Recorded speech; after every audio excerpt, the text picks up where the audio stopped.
औज़ुबिल्लाहिमिनश्शैतानिर्रजीम बिस्मिल्लाहिर्रहमानिर्रहीम। पीरियड्स के बाद नहाना, गुस्ल करना या जिस्म पाक करना। अस्सलाम वालेकुम। आज की वीडियो में हम बात करेंगे कि पीरियड्स या जनाबत के बाद नहाने का सही तरीका क्या है ताकि हम उससे पाक हो सकें। नजासत यानी गंदगी दो तरह की होती है, पेशाब, बहाना, गैस का खारिज होना वगैरह। इसके बाद आपको नहाने की ज़रूरत नहीं होती, बस वज़ू करना होता है और आप पाक हो जाते हैं। उसके बाद दूसरे नंबर पर पीरियड्स, जनाबत या नफास यानी डिलीवरी के बाद 40 दिन तक खून का आना और उसके बाद नहाना ज़रूरी होता है ताकि आप पाक हो सकें। नहाने का सही तरीका क्या है? नहाने के दो तरीके हैं, एक है फ़र्ज़ तरीका और दूसरा है सुन्नत तरीका। सबसे पहले देखते हैं कि फ़र्ज़ तरीका क्या है। जब आप नहाने के लिए बाथरूम में जाएं तो सबसे पहले अपने आप को अपने जिस्म से सारी गंदगी को साबुन या पानी से धोएं ताकि सारी निजासत साफ़ हो जाए। फ़र्ज़ तरीके में सबसे पहली शर्त ये है कि आपने अपने पूरे जिस्म को पानी से धोना है, कोई बाल बराबर जगह भी सूखी ना रहे। सबसे ज़रूरी बात जो आपको ज़हन में रखनी है, अपने बालों को जड़ों समेत धोना है और ये यकीनी बनाना है कि सर के तमाम बाल जड़ों से अच्छी तरह गीले हो जाएं।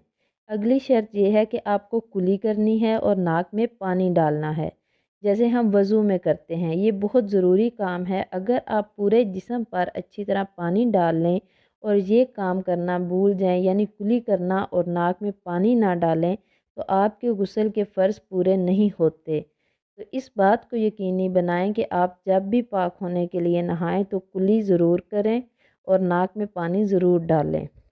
तो ये है फ़र्ज़ तरीका गुस्ल करने का। अगर आप सिर्फ़ फ़र्ज़ पूरे अदा करें तो भी आपका गुस्ल हो जाएगा और आप पाक हो जाएंगे और आप नमाज़ पढ़ सकेंगे, कुरान पढ़ सकेंगे। आइए देखते हैं कि नहाने का दूसरा तरीका यानी कि सुन्नत तरीका क्या है। जब आप सुन्नत तरीके से नहाने के लिए बाथरूम में जाएं तो सबसे पहले नियत करें कि आप पाक होने के लिए गुस्ल करने आए हैं। फिर आप बिस्मिल्लाह पढ़ें और अपने हाथों को 3 बार धोएं।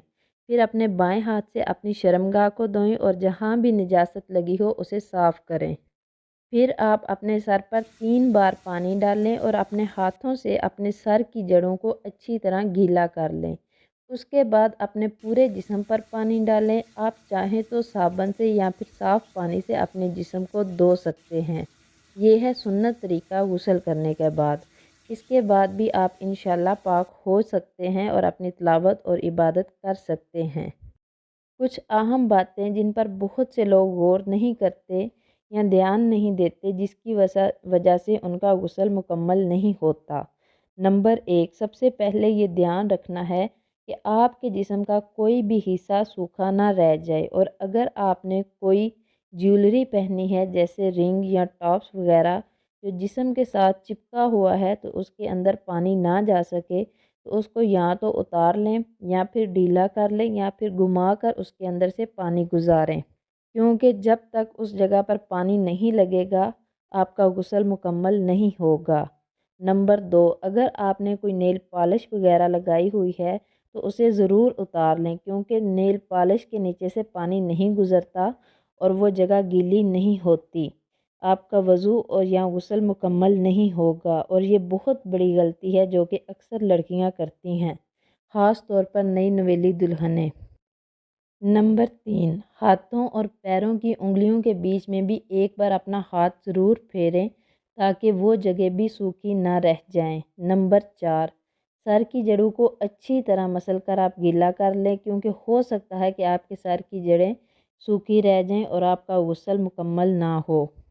नंबर 5, अगर आपने चोटी बनाई हुई है और आपके बाल बहुत लंबे हैं, आप उन्हें बार बार नहीं खोल सकती, ख़ास तौर पर गुस्ले जनाबत में, तो आपको चोटी खोलने की ज़रूरत नहीं, मगर फिर भी आपको इस बात को यकीनी बनाना है कि आपके सर के बाल और चोटी बहुत अच्छे से गीली हो जाए। लेकिन अगर आप चोटी खोल सकती हैं तो ये बहुत बेहतर है।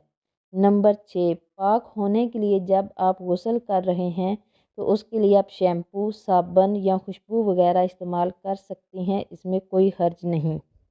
उम्मीद करती हूँ कि आज की वीडियो से आपकी बहुत सारी उलझनें کلیئر ہوئی ہوں گی۔ اگر آپ کو ویڈیو پسند آئی ہو تو ویڈیو کو شیئر کر دیں، لائک کر دیں اور چینل کو سبسکرائب کر دیں۔ اگر ہو سکے تو اس ویڈیو کو زیادہ سے زیادہ شیئر کریں تاکہ جن لوگوں کے پاس مکمل معلومات نہیں ہیں ان تک مکمل معلومات پہنچ جائیں۔ اللہ حافظ۔